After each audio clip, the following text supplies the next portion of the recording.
5 years ago when Tabitha and I found this place, it was everything we wanted. It accommodated everybody. Now, thinking about it, we should have kept fucking driving.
In 1829, David Fairbairn bought this lot without the building and built this building and listed it in the Brockville Gazette as a solid stone home or good for an inn. Now, I believe it was David Ogden Ford who bought the property and adopted the idea of making it into a hotel, therefore becoming the Brockville Hotel. Now back then there wasn't very many roads coming in and out of Brockville.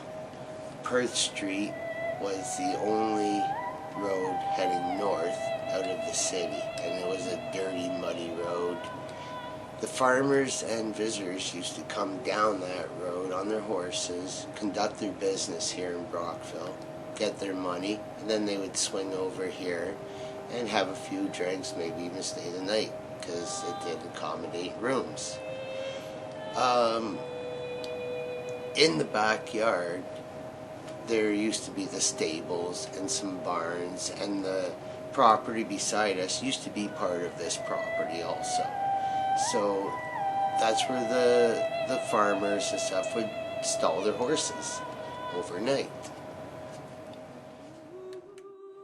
Now it ran as the Brockville Hotel until 1861, when James H. Henderson bought it and made it into 2 apartments. Stayed in the Henderson's family since then. But then tragedy struck this family in 1903 when their daughter, Elizabeth, died of spotted fever at 23 months old.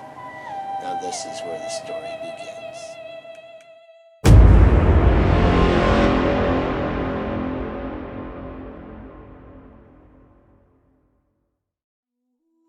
Elizabeth Henderson unfortunately passed away at the age of 23 months old due to spotted fever.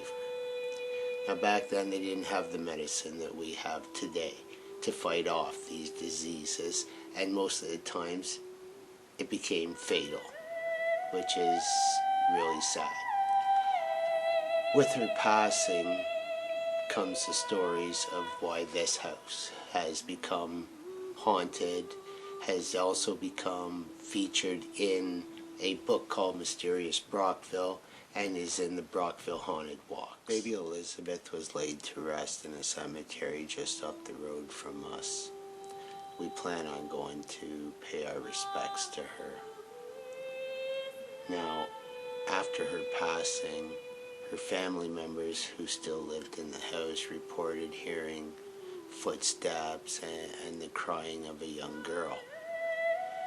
It was confirmed by the owner, who stated in the book, that he believes that the spirit of his sister still lives in this house.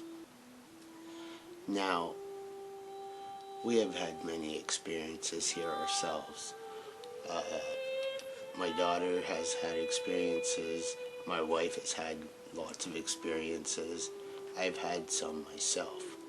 Now, personally, I don't believe what I've experienced would be a 23-month-old little girl. In my mind, 23 months old, you're in heaven. Why would you be here? I think that previous people that lived here, who knew the story of here, might have done some paranormal things that opened doors to let other spirits in. Now, we also have to keep in mind that this house is 193 years old, was a hotel, and that many families have lived in here since then till now. So we don't know for sure who is here or how they got here. It's just been confirmed that Elizabeth is still within these walls. For you who know me personally and followed me on my Casper's Encounters, know that when it comes to the paranormal, I'm there. Like, without a doubt, I am there. Now, this place, well, let's put it this way. We've lived here 5 years, and not once have I done a paranormal investigation here. It's crossed my mind, but I always dipped. I don't feel comfortable doing paranormal here due to the fact that I already know that there is something here, and sometimes it can be terrifying.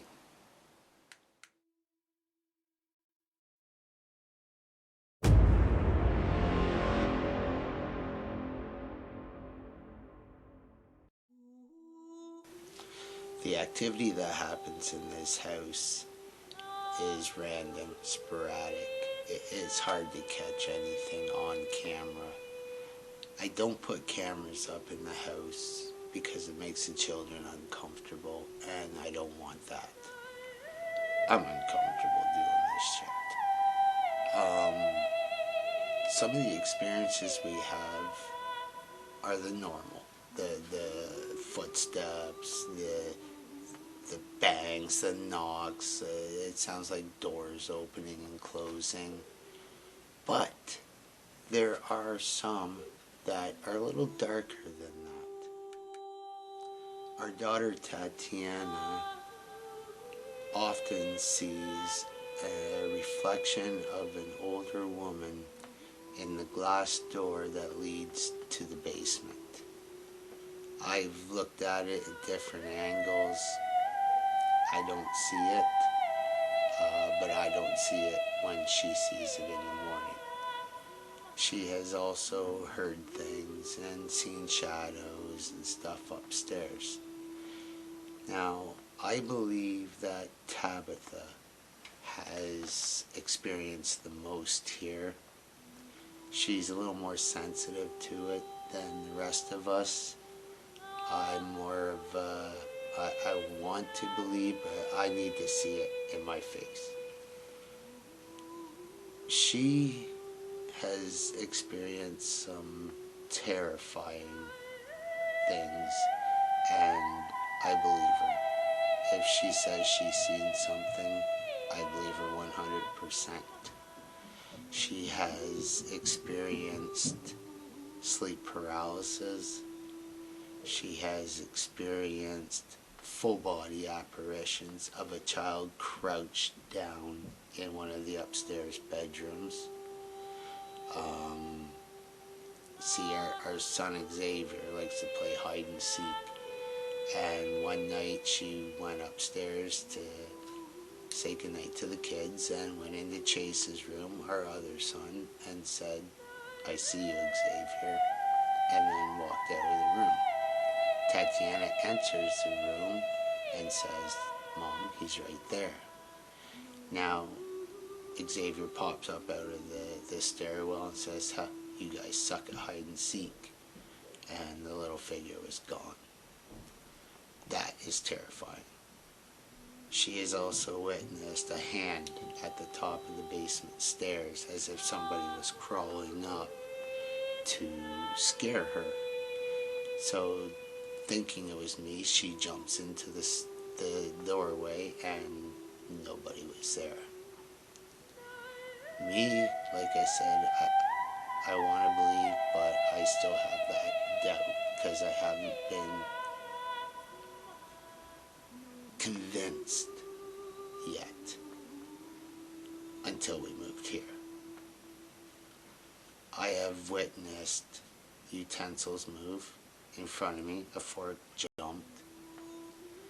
I have witnessed the piano playing. We have a piano. I have witnessed it playing at night.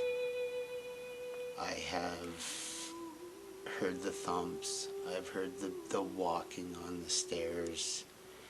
And the feelings I get in this place sends chills down my spine.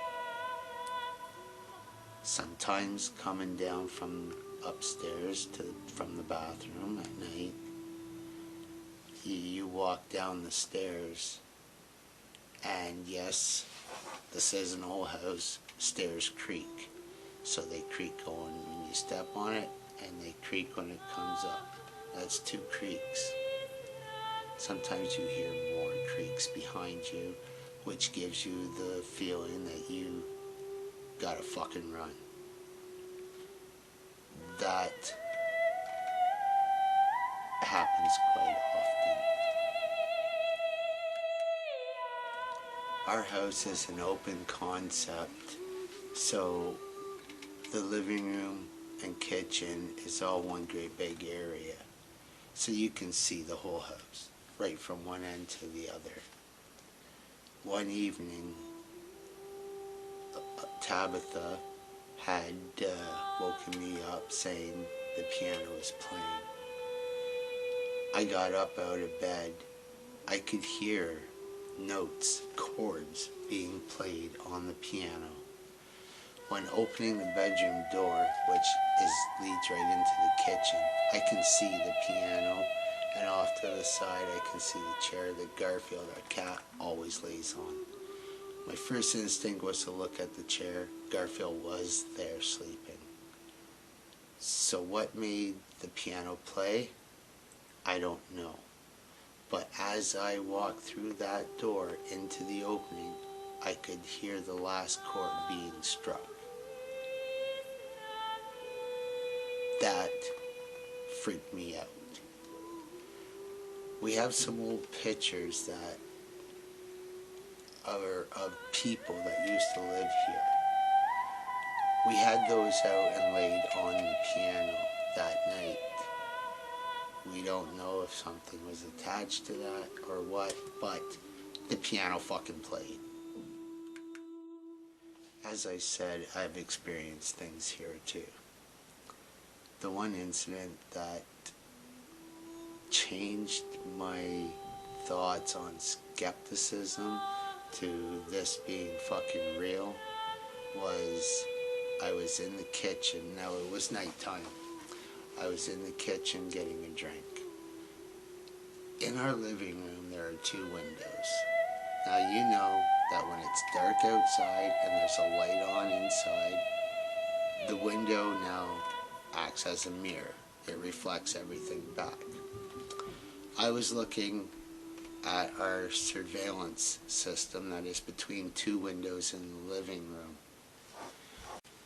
When I glanced over and looked at the window to the left of the monitor, I seen as clear as day a black figure walk right behind me and headed towards the basement entrance. When I turned to look, of course, there was nothing there.